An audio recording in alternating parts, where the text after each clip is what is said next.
Estamos de volta. A democracia se levanta contra o golpe para não repetir um período de arbítrio e autoritarismo. Para conversar sobre isso, estão aqui comigo André Augusto Bezerra, presidente da Associação Juízes para a Democracia, e Bruno Conder Comparato, cientista político e professor da Universidade Federal de São Paulo. A gente terminou o primeiro bloco falando dessa situação de ódio que se generalizou, dessa polarização na sociedade, que gera, inclusive, condutas que são assustadoras e poderiam ser chamadas de fascistas, né? Eu estou aqui me referindo, inclusive, a uma definição, digamos, mais coloquial do fascismo, feita por um pensador francês chamado Roland Barthes, que ele dizia que o fascismo não é apenas um regime por meio do qual não apenas se obriga as pessoas, ou se impede que as pessoas façam determinadas coisas, se impede que elas tenham determinadas liberdades, determinados direitos, mas também, e talvez sobretudo, se obriga que elas façam de determinado modo.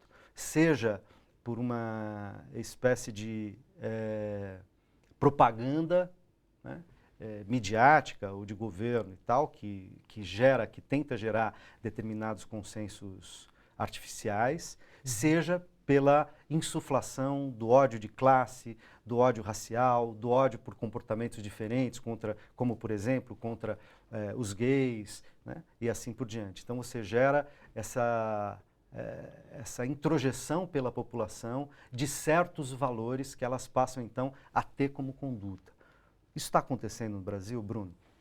Sim, eu acho que eu acrescentaria que se impõe, né, que é essa atitude fascista?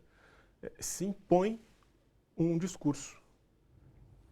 E o que me assusta é que a sociedade está dividida e não há diálogo possível, porque as pessoas não se ouvem, né? E isso é contrário a qualquer definição de democracia, que tem muitas definições possíveis, mas todas concordam num elemento que é que a democracia é o que permite resolver as nossas diferenças pelo discurso, pelo diálogo, pelo convencimento, pelo debate. Quer dizer, o convívio entre os diferentes Exatamente. E a construção na divergência é o que define a democracia. Porque as diferenças sempre vão estar aí. Então a democracia tem essa coisa, é bonito porque permite resolver sem o recurso à força, né? E nesse momento, por isso que há uma exacerbação da violência simbólica e até da violência física. Né? Então as pessoas se estapeiam, se agridem. Não, a gente vê inclusive isso por meio de agentes do Estado, né? A gente tem visto um comportamento digamos, muito pouco imparcial por parte de certas polícias militares, por exemplo, que dependendo do grupo que está se manifestando, ela tem um comportamento. O comportamento para determinado grupo que elogia a polícia militar, que não a questiona, etc., é um comportamento.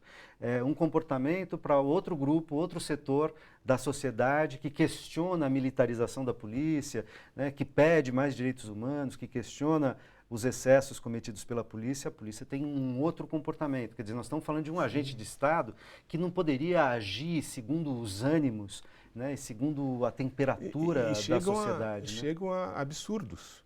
Outro dia eu saí de uma estação de metrô, ia ter uma manifestação do Passe Livre, movimento Passe Livre, ali no Largo da Batata.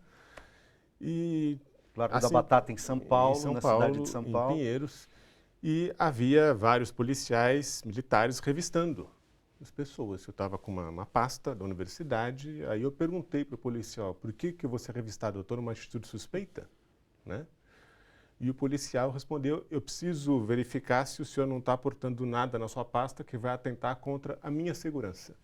A dele? A segurança do policial? E ele armado. Né? Para começar, é um absurdo seria, né? fazer policiamento em manifestações com armas.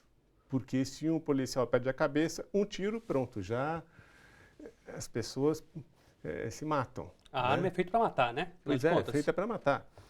E aí eu disse, mas o senhor está armado. Como é que eu que vou atentar contra a sua segurança? Ele estava com a mão no revólver.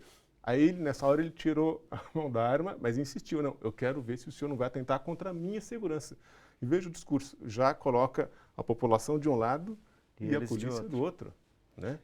Então, acho Isso que é uma deformação, inclusive, na formação as pessoas nem percebem isso. do Né? policial. O policial nem percebe o absurdo que ele está fazendo ali. Mas eu acho que o lado bom, né, se é possível, o lado bom disso é que está se revelando uma situação que já existe há séculos para uma camada da população, né? A camada, né, quem mora na periferia sabe disso, né? Esse é o Estado montado para ela, né? É o Estado policial, Sim. é o Estado que não tem liberdades públicas, é o Estado que o policial se coloca de um lado e o morador, o cidadão, do outro, né? Como se fossem antagônicos, né? Ou seja, aquele verdadeiro estado de guerra, né? Onde você tem um inimigo, né? Então, no caso, o inimigo é o manifestante, né? Mas para a periferia, o inimigo do policial sempre foi o morador da periferia, né? Como todo, principalmente o negro, né? Que é o que, no final das contas, vai lotar o nosso sistema penitenciário, o sistema carcerário brasileiro. De maneira, de novo, discriminatória, preconceituosa e etc. Quer dizer, esses dias lendo nas redes sociais, eu vi, se eu não me engano, um depoimento do Sérgio Vaz, do poeta, do militante nas periferias, enfim, ele dizendo, escrevendo, né, tuitando, dizendo que agora a classe média e os progressistas, aqueles que estão defendendo a democracia, estão sentindo um pouco na pele a discriminação que, na verdade, os negros, os pobres, os periféricos sentiram a vida inteira, né? Então, quer dizer, essa discriminação que quando também bate no campo, digamos, da classe média, mas da classe média progressista, dos democratas, daqueles que estão defendendo a democracia e que estão, muitas vezes, perplexos, né, com o tipo de discurso hegemônico que tampona qualquer possibilidade de contraditório, né? E isso que vocês estão chamando desse discurso de ódio e insuflado, inclusive, pelos meios de comunicação. Quer dizer, é uma situação sui generis. E revestido de um verniz de democracia, de de imparcialidade, justiça, que isso é uma coisa muito perversa. Aliás, tem muitos elementos perversos na condução desse processo todo, né? Porque me impressionam várias coisas. Então, roubaram-se todas as táticas da esquerda. Essa coisa de bater panela é coisa do Chile, contra a ditadura do Pinochet. Depois repetido na Argentina, nos escrachos populares. E as Mães de Maio, enfim, né? Exatamente. Ocupar as ruas, coisa sempre foi da esquerda no Brasil, né? Com algumas exceções, mas... Sim, dos movimentos sociais, né? Sim, de grandes manifestações, de coisas desse tipo. Esse discurso... tanto que eu recebi de grupos de direita mensagens chamando para aquela manifestação na Paulista que teve na sexta-feira, né? Porque o discurso era a favor da legalidade. Então, as pessoas estão tão hipnotizadas que acham que eles estão a favor da legalidade e da democracia, né? Agora, como se quem está defendendo hoje a manutenção da democracia, ou seja, do governo, porque ele foi eleito para isso, fosse contra a justiça, né? E como o André falou, a justiça não é a mesma para todos, né? Aliás, para essa população, tem uma expressão que eu gosto muito, que é preta, pobre, periférica, né? Isso, essa mesmo. 3Ps.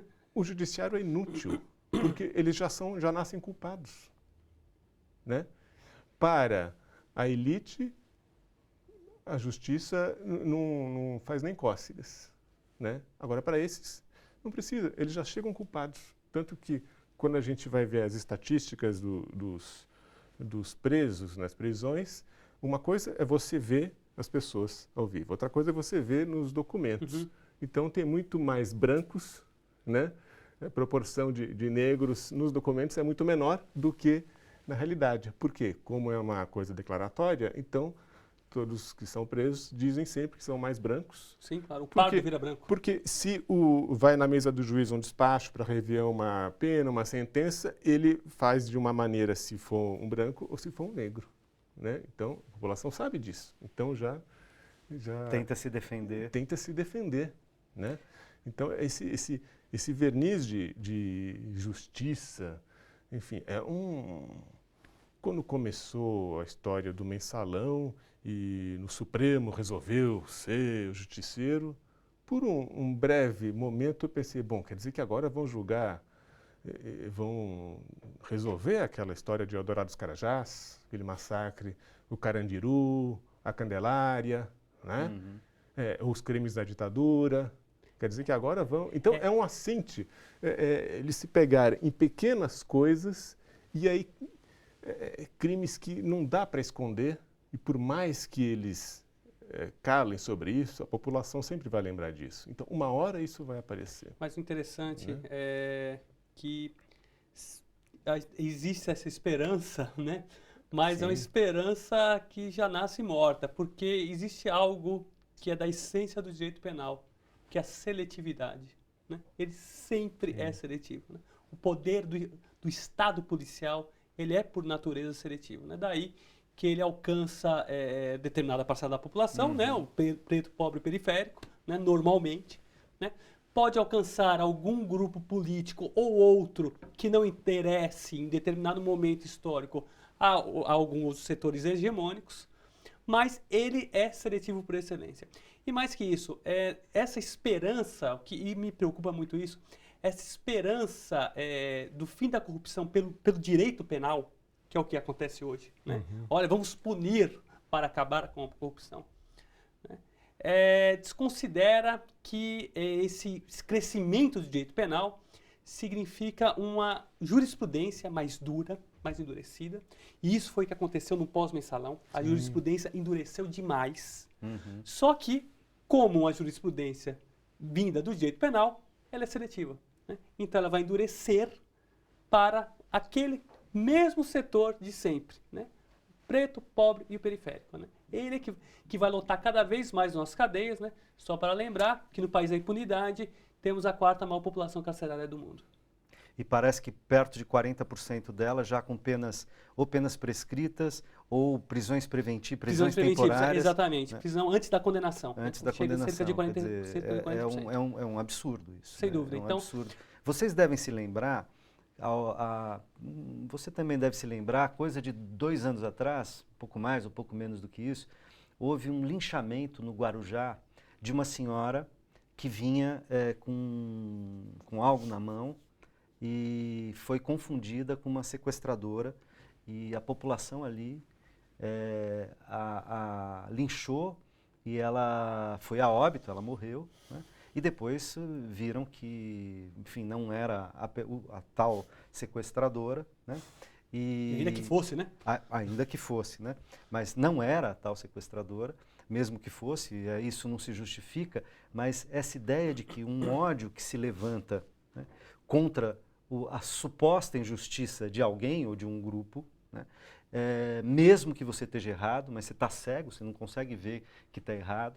Então a gente tem, quando essa situação se coloca, como Bruno e André estavam dizendo, e que talvez, né, você imaginar que um setor da justiça, você está falando do direito penal, enfim, possa dar conta disso, na verdade, eles parecem que acabam alimentando esse sentimento de linchamento da população, que é um estado social de exceção, né? Que aí não é fazer justiça, é uma espécie de, aí sim, de justiceiro, de justiçamento com as próprias mãos, podendo cometer os piores crimes, inclusive, né? A crença na punição, né? O poder da punição, né? Isso, no final das contas, vai levar a um Estado neo-robesiano, né? Um Estado cada vez mais forte, que e cada vez mais violento, né?